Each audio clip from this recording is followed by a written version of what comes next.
From unexplained anomalies to forgotten civilizations, these discoveries push the boundaries of our scientific understanding. A lost African city, a hidden network of highways buried beneath America, and a strange monument in a faraway place that shouldn't exist. Here are some incredible discoveries that scientists can't explain. The lost African metropolis. For years, a scattering of ancient stone huts on the outskirts of Johannesburg went unnoticed by scientists. Everyone assumed they were abandoned huts from recent years. Everyone was wrong. The huts turned out to be part of an ancient city that's been lost for the last 200 years. Archaeologists have hardly scratched the surface of what they're calling a long-lost settlement. It's partially hidden underneath dense vegetation, with only a few bits of stone to announce anything had ever been here. Not to worry though, now that scientists know there's a city hiding below the surface, they busted out the newest in laser technology. They're using LiDAR to look beneath the vegetation to where the metropolis's footprints lie. They've already found more than 800 homesteads that used to house at least 10,000 people. This city has proved to be way bigger than scientists could have possibly imagined. I know 10,000 people doesn't seem like much by modern standards, not when you have cities in the world with more than 20 million people in them. For South Africa though, prior to colonialism, 10,000 people in a single city was a lot. This city, which researchers are calling Queneng, was a major human settlement. It was likely linked to distant lands, maybe as far as Egypt or even Europe, through trading networks. Did you know that much of South Africa's history prior to colonialism is a mystery to scientists? All of Southern Africa's ancient history is a blur. The people left behind no written records of themselves. Most of their cities are in the same shape as Queneng, buried, destroyed, and missing. Archaeologist Mbali Sixwana from the University of Witwatersrand said researchers are only now starting to fill in the gaps. Kingdoms of the African South are just now being revealed for the first time. By bouncing billions of laser light pulses off the hills outside Johannesburg, scientists looked through the vegetation at the sprawling metropolis. The study revealed that Queneng was at least 8 square miles. It was also likely very rich, with its people prospering greatly from agriculture and trade. A massive structure in the center of the city could have housed several thousand heads of cattle. Nobody knows exactly when the city got its start, but it seems to have hit its stride in the 15th century AD. In its prime, Queneng would have been comparable to some of the most important cities in Europe, Mesoamerica, or Peru, yet not a single mention of it is in any historical records. It makes you wonder, how many more ancient secrets are waiting to be discovered in southern Africa? If a city that was abandoned 200 years ago disappeared so easily, what about cities that were built 5,000 years ago? What about kingdoms in South Africa even older than Egypt or Mesopotamia? The Cliffs of Prometheus. The story of Prometheus is one of the most well-known stories in Greek myth, but I'm going to add a few twists to the tale today. Prometheus was the Titan who stole fire from the Olympians and gave it to humanity in the form of technology. The place he was punished might be a real place, but not in Greece. The Prometheus myth is often misunderstood. Prometheus didn't literally give fire to human beings. He took the fire from the gods and gave it to the people in the form of knowledge and civilization. Before Prometheus, people were unorganized savages, to put it lightly. When Prometheus gave them the fire of the gods, he showed them how to form societies. He taught people advanced technology, superior knowledge, and gave them the tools needed to forge their own destinies. With all this help from Prometheus, people were able to build the first cities and establish the first governments. In some versions of the myth, Prometheus is also the one who created humanity from clay. Coincidentally, God created Adam from clay. Only the story of Prometheus predates the story of Christianity by many centuries. No matter which version of the story is your favorite, each one paints Prometheus as the champion of humanity. Zeus hated it. Zeus was so mad that Prometheus would help humans that he subjected Prometheus to unspeakable torment. Prometheus was chained to a rock for the rest of time. Each day an eagle was sent by Zeus to eat Prometheus's liver right out of him. I don't know about you, but just a thought makes my guts ache. Every night Prometheus's liver grew back so that he could be tortured again the next day. This brings me to our destination, Eagle Cliffs. The Eagle Cliffs is a popular hiking destination outside the downtown area of Sochi, Russia. Hiking to the top of the cliffs grants you an unparalleled view across the Caucasus Mountains. You can see waterfalls and swimming holes in the distance. It's absolutely gorgeous. At the peak of the cliffs is a statue of Prometheus, standing more than 1,300 feet above sea level. The cliffs were named after the eagles that breed in the area, yet they're also associated with Prometheus and the pesky eagle that ate his liver for thousands of years. Tradition holds that Prometheus was chained to the rocks here. This was the very place Zeus had the Titan tortured. It was also here at Eagle Cliffs where Agura, the only human who helped Prometheus, was thrown off the cliffs by Zeus in a fit of anger. When Zeus learned that Agura was giving Prometheus water to drink every day, he got rid of her. Scientists have never found evidence that a deity was chained to the Eagle Cliffs, but that doesn't mean there isn't a mystery to be found at this ancient place. Archaeologists have discovered mysterious dolmens in these mountains that they can't explain. Ancient rock burials that could predate known human civilizations. It's possible that the Caucasus Mountains were home to some of the first people in the world. This may have been where early civilization came up with the myths of God making men from clay and bestowing upon them secret knowledge. And now for a quick break. But first I wanted to give a shout out and big thank you to Lack of Mulverpel and Steve Roston for supporting this channel. Be sure to subscribe if you haven't already for more videos of bizarre discoveries scientists can't explain. Noah's Ark ruins confirmed. Scientists have found proof that humans have been living on Mount Ararat in Turkey for a very long time, since biblical times, more than 7,000 years ago. This is an enormous deal to scientists and biblical scholars because Mount Ararat is where Noah's Ark landed. At least according to the Bible. Scientists have managed to place humans at the very site many believe to be the ruins of Noah's Ark. If you didn't know about Noah's Ark's ruins, you're in for the shock of a lifetime. Mount Ararat is home to a boat-shaped formation at the exact place where the Bible said Noah's Ark landed after the flood. However, what many believe to be the ruins of a boat, other scientists believe to be nothing but a rock formation. Mainstream researchers don't think it's any more unique than a dusty old stone. There's even a scientific name for it, the Durapanar Formation. Scientists say the formation is a geographic anomaly made of limonite, 538 feet long. They say it's only a coincidence that it looks exactly like a ship. But for many Christians, the formation is the petrified hull of Noah's Ark. Finding proof has been tough for Christian scientists, but now they have the evidence they've been waiting for. Researchers from a trio of universities in Turkey and the US spent a year analyzing rock and soil samples at the formation. The samples revealed human activity near the boat-shaped formation. Humans were up to something here from 5500 to 3000 BC. According to some biblical timelines, Noah's Ark came to rest on the mountain in approximately 3000 BC. According to Farooq Kaya from the International Research Team, it's currently not possible to 100% confirm that Noah's Ark landed on Mount Ararat, but they can't disprove that the Durapanar Formation is nothing but a rock either. Scientists are stuck between, no pun intended, a rock and a hard place as they try to make sense of something that shouldn't exist.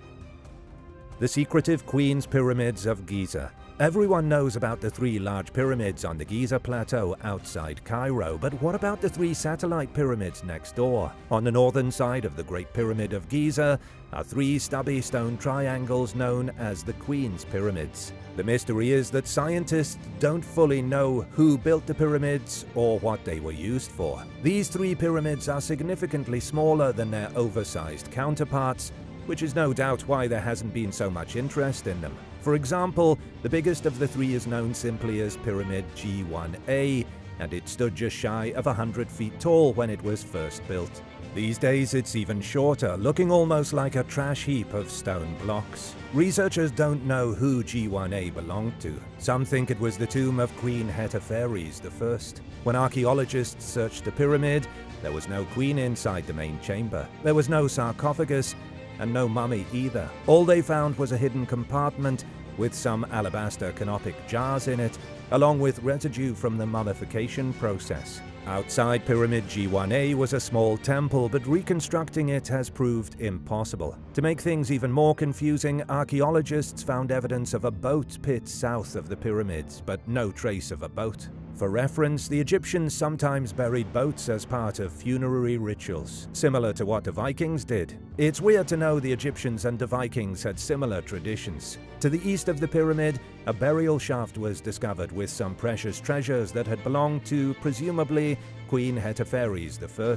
Assuming this was who the pyramid belonged to, she was well liked in her time. She had her own pyramid, temple, boat burial, and secret treasure shaft. Researchers suspect the second pyramid, G1B, may have belonged to Queen Metropolis. And don't worry, I have the scoop on these queens coming up soon. An inscription on a false door in the pyramid reads, "King's wife, his beloved to Horus, beloved of the favorite of the two goddesses, she who says anything whatsoever, and it is done for her. Great in the favor of Sneferu, great in the favor of Khufu, devoted to Horus, honored under Khafre." That's quite the inscription, and ties the woman who was initially buried in the pyramid to the pharaohs Khufu, Khafre, and Sneferu. Queen Metropolis, the alleged occupant of G1B, was likely the daughter of Sneferu, perhaps his consort, and also perhaps the wife of her brother, King Khufu. Egyptian royalty really got around. Queen Hetepheres I, the alleged occupant of G1A, was perhaps the wife of Sneferu, the mother of Khufu, and the grandmother of pharaohs Djedefre and Khafre, and Queen Hetepheres II. Her main title was God's daughter of his body, which archaeologists think is a reference to the fact that she was the daughter of King Huni, who was deified as a god. Then, by passing on the royal genes to several generations, Hetepheres was viewed as a sort of goddess, a mother of kings and god-kings. The last queen is the alleged occupant of the last queen's pyramid, G1C. Her name was Queen Hanutzen, but nobody knows who she was even married to. Some suspect it was Khufu, but it's unclear. She was definitely the mother of Pharaoh Khafre, meaning she was likely the daughter of Queen Hetepheres I. If all these names and family connections have given you a headache, sorry. The ancient Egyptian bloodline can be confusing at the best of times. The main thing you need to know about the three pyramids is that they were built for three of the most important women in Egyptian history.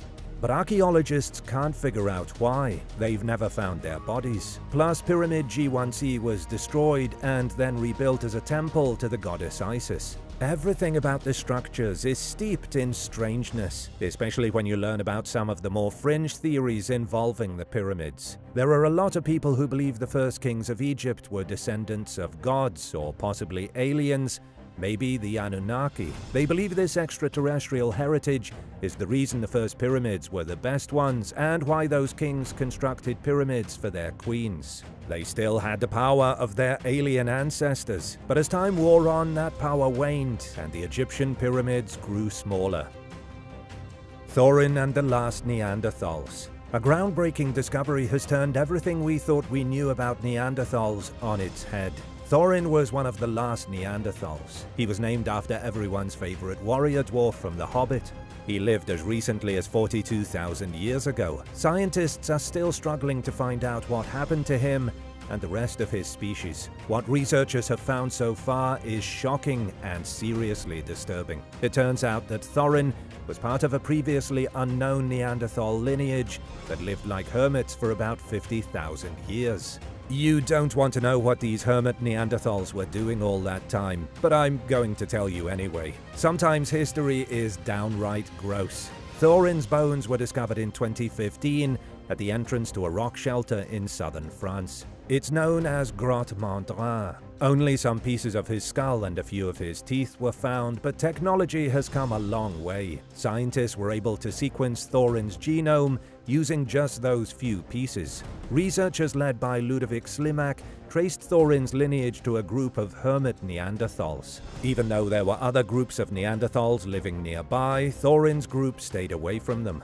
They spent 50 millennia breeding with one another. The Neanderthals refused to mix their blood with outside groups of Neanderthals. You don't need to be a scientist to know what keeping it in the community will do to a population. Thorin's genes showed evidence of extreme inbreeding, but that's only one piece of the evolutionary puzzle. Thorin's genes also showed zero evidence of interbreeding with humans. This came as a big surprise to researchers. Many scientists believe that Neanderthals and humans mixed until Neanderthals were assimilated into Homo sapiens. You can think of it like two different dog breeds having puppies until only one breed is left. In this analogy, us humans were the breed left standing. Thorin's group is an anomaly. It doesn't fit with the data that scientists already have. The new evidence uncovered in 2023 is making scientists frustrated. Slimak said everything must be rewritten about the greatest extinction in humanity. That's a direct quote. Slimak also asked what might be the most important question in the development of our species. How can we imagine populations that lived for 50 millennia in isolation while they are only 2 weeks' walk from each other? Slimak said all processes need to be rethought. The scientist isn't wrong. It's now confirmed that there were two different groups of Neanderthals living nearly next door to one another. One of the groups was likely interbreeding with humans. The other group was so desperate to maintain their bloodline that they bred with each other until their inbreeding caused them to die out. It's a crazy situation that scientists are desperate to solve. If you have any theories, be sure to share them in the comments. I always look forward to anything my viewers have to say. The Bermuda Triangle of Romania. Are you a fan of enchanting haunted forests? I want to talk about Romania's Bermuda Triangle. It's the creepiest forest in the world that even scientists don't like venturing inside. I recently did a video discussing the other Bermuda Triangles of the world. If you missed it, be sure to check it out. To no one's surprise, the haunted forest of Hoia Baciu is located in Transylvania, the land of vampires and werewolves. In more recent years, it's been home to nasty spirits, low-flying alien ships, and portals to alternate dimensions. There are weird tales galore attached to this forest, beginning with its name. A shepherd named Hoia Baciu supposedly went missing without a trace one day while leading his flock of 200 sheep through the forest. His sheep went missing too. This was presumably in the Middle Ages or perhaps earlier. Nobody knows when spooky stuff started happening in this dark European woodland. In the 1960s, biologist Alexandru Sif took pictures of a flying saucer hovering above the trees. In 1968, a military technician named Emil Barnes photographed the same thing. Neither of them had any reason to make up a crazy story about aliens or flying saucers, especially considering the situation in Romania in the 1960s. They were controlled by the communist Soviet government. Anyone who openly talked about paranormal activity or aliens was considered insane. It seems aliens have a fondness for this forest. But why? Do you have a logical explanation? A young girl disappeared one day in the woods, then reappeared days later with no memory of what happened to her. One group was supposedly sucked into a portal and teleported to another dimension. Countless visitors have witnessed strange lights, heard inexplicable footsteps, and seen ghostly figures shifting like melting shadows through the trees. Then there are those who have been overcome by nausea or suddenly grown lethargic. Scientists have never been able to explain the strange rashes that break out on people's skin when they enter the woods, or the spine-chilling sensation of being watched. Would you enter Hoia Baciu Forest? What was really in the Library of Alexandria? Let's investigate something together. The general consensus among historians is that the Library of Alexandria was destroyed 1300 years ago. What nobody can agree on is what precisely was lost in its destruction. How many books were burned? How much knowledge was erased? I'm hoping to answer some of these questions right now. To do that, I need to explore ancient sources that can tell us more about what was originally stored inside the greatest library the world has ever seen. The best place to start is with the foundation stones. During the reign of King Ptolemy II Philadelphus, 284 to 246 BC, the library was built. The king and his colleagues were obsessed with the collection of knowledge. One of the standout aspects of the Ptolemaic rulers was their thirst for wisdom. The Ptolemaic kings knew that to have a prospering Egypt, they needed the best minds in the world to improve the kingdom. They offered scholarships to the best and brightest if they would agree to live in Alexandria. Prophets, poets, philosophers, and scientists of every pedigree migrated to the city. There was such a thirst for books in Alexandria that the library soon swelled with volumes. Some sources claim that when ships arrived at the Alexandria port, they were ordered to surrender their books. Their books were whisked back to the library, copied by scribes, and the owners were given copies of their books back. The originals were stored in the ever-growing vaults inside the library.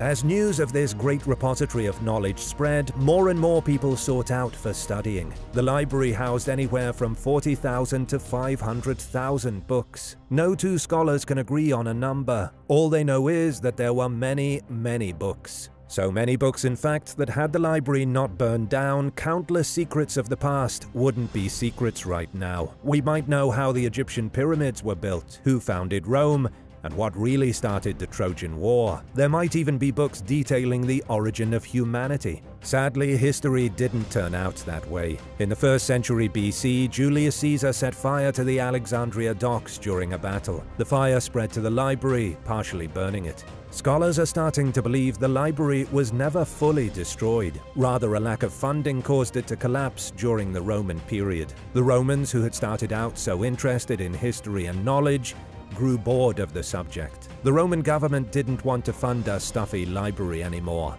Without the funding, the library lost its relevance and began to collapse. In 640 AD, the Arab conquest made it to Egypt. When the Arabs took Alexandria, they supposedly destroyed the library and burned every last book in it. However, scholars don't know that for sure. Some experts have guessed that the library was already in ruins. Most of the books had already been destroyed when the Arabs arrived. Some of the books destroyed include the written works of the inventor Ctesibius. Some have called him the father of pneumatics because of his lifelong studies involving compressed air. Ctesibius invented a clock that could activate mechanisms at present times. He built a statue that could stand by itself. Many believe he was dangerously close to figuring out scientific secrets that wouldn't be uncovered until modern times. We'll never know though, because his books were all destroyed when the Library of Alexandria fell. Or were they? The King's Forgotten Highway and the Great Algonquin Trail. Imagine you're living in the US 500 years ago. There's no planes, trains, or automobiles. If you want something, you have to go get it yourself. How far would you be willing to walk? 1 mile? 5 miles? Would you walk over 100 miles? The Pennsylvania colony was founded by a man named William Penn, but the history of Pennsylvania as a landscape goes back much earlier than the English entrepreneur. Before William arrived in the New World, Pennsylvania was inhabited by indigenous tribes. When people from Sweden and the Netherlands began arriving in Pennsylvania 400 years ago, they bartered with the tribal folk for land. After William's arrival, the land was divided into sections, which became hamlets. The indigenous tribes started to suffer near the end of the 1600s from a variety of things: disease, fighting, and more white folks than they had bargained for. Then came the mills. In the late 1600s and early 1700s, mills allowed American food production to swell. This led to more people settling in what's now known as the tri-state area. In the 1800s, thanks to the mills, the hamlets, and the population boom, Philadelphia had the largest industrial sector on the planet. It was the new American industry that played such a key role in the Revolutionary War. That's about as far as I'm going in American history today. Now I need to back things up a little bit. In the 1600s, early settlers built a highway across the virgin landscape from Boston in Massachusetts to Charleston in South Carolina. They named it the King's Highway. You can see exactly where their allegiances lay in those early years. The King's Highway is the oldest road in continuous use in the United States of America. In Philadelphia, William Penn had his own little piece of the highway built in 1697. It's called the King's Highway Bridge, and it's the oldest roadway bridge in continuous use in the US. What I'm really here to talk about is a network of roads and trails significantly older than the King's Highway. So old, in fact, that scientists can't trace them to any particular beginning. When European colonists arrived in North America, the Algonquin already had roads. People think of America as being an untouched wilderness, but that wasn't exactly true. The Great Trail, as it's known today, connected places of interest in New England, eastern Canada, the Atlantic, and the Great Lakes region. The Great Trail was linked to other paths like the Overland Trail going west and to more forgotten roadways that crisscrossed America. As highways began to be constructed in the northeastern US, an excellent example is the Kings Highway, they followed the Algonquin footpaths. A huge portion of America's roadways were built over top of the ancient routes established and used thousands of years ago by people like the Lenape. The original roads are so old and have been so effectively destroyed, scientists know very little about them. They think the roads were used for peaceful trade, hunting, and the gathering of resources. Some have even speculated that the ancient roads were leftover highways from a civilization more ancient than the Algonquin. These possibly prehistoric paths could have been evidence of an antediluvian society living in America. Evidence of the Anunnaki revealed. A groundbreaking archaeological find has reignited an ancient conspiracy theory that could change everything we know about humanity's origins. A team of researchers found in Kazakhstan uncovered an ancient stone fortress, a monumental piece of architecture. Archaeologists think the structure might be connected to gold mining activities 4,000 years ago. It has the scent of the Anunnaki all over it. This incredible find was made in the little-known Akmola region, where the locals already knew about the structure. They've been calling it Taskamal for years, which in the local Kazakh dialect translates literally to stone fortress. But what exactly is it? The research team published the results of their findings in the journal Archaeological Research in Asia. They scrutinized every last bit of the site. They identified the gigantic granite blocks used in the stone fortress's construction. They measured the enormous cyclopean walls hidden amidst the trees of the forest. They found a central elevated platform, access ramps, and strange stelae that may have once been covered in inscriptions. There are even some petroglyphs nearby that scientists think could help decipher the origins of the fortress. Unfortunately, there's absolutely no hope at this moment of figuring out what the mysterious petroglyphs say. Preliminary dating shows that the monument, fortress, castle, whatever it may be, originated in the 2nd millennium BC, somewhere around 4,000 years ago.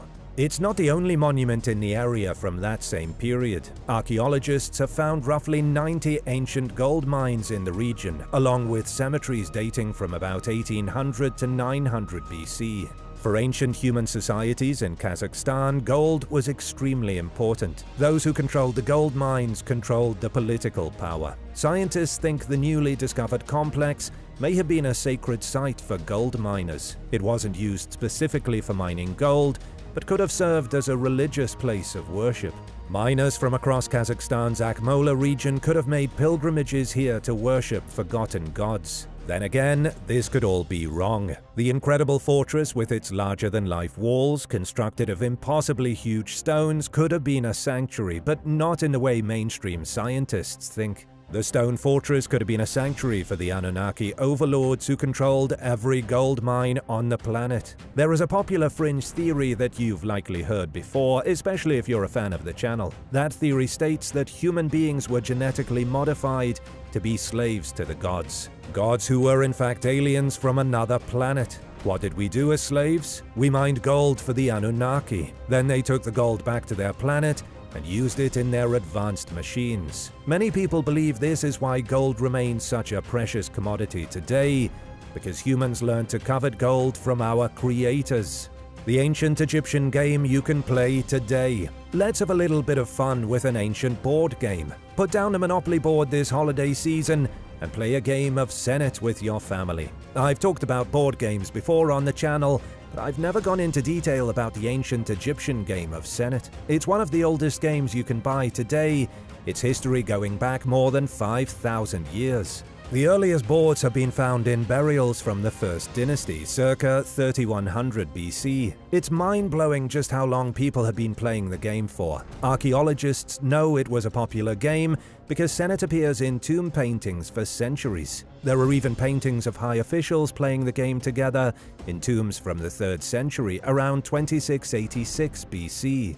Egyptians played it for at least 2,000 years, and so did their neighbors. The game was so popular that it migrated into the Levant and was likely picked up by other Bronze Age civilizations. Tutankhamun is depicted in ancient artwork playing Senet, and of Nefertari too. Senet even makes an appearance in the Book of the Dead. When someone dies and embarks upon their journey through the afterlife, at one point they're forced to sit down and play a game against an invisible opponent. This seems to suggest that even commoners know how to play the game. It was so popular that a game of Senet was a trial in the afterlife. Alright, but how do you play? Amazingly, there was almost no variation of its key components over thousands of years. Archaeologists have studied the earliest Senet boards to the most recent and found almost nothing changed. Still, scientists don't know its original rules. The rules you play by today come from the interpretations of historians Timothy Kendall and R.C. Bell. They reconstructed the game rules by meticulously studying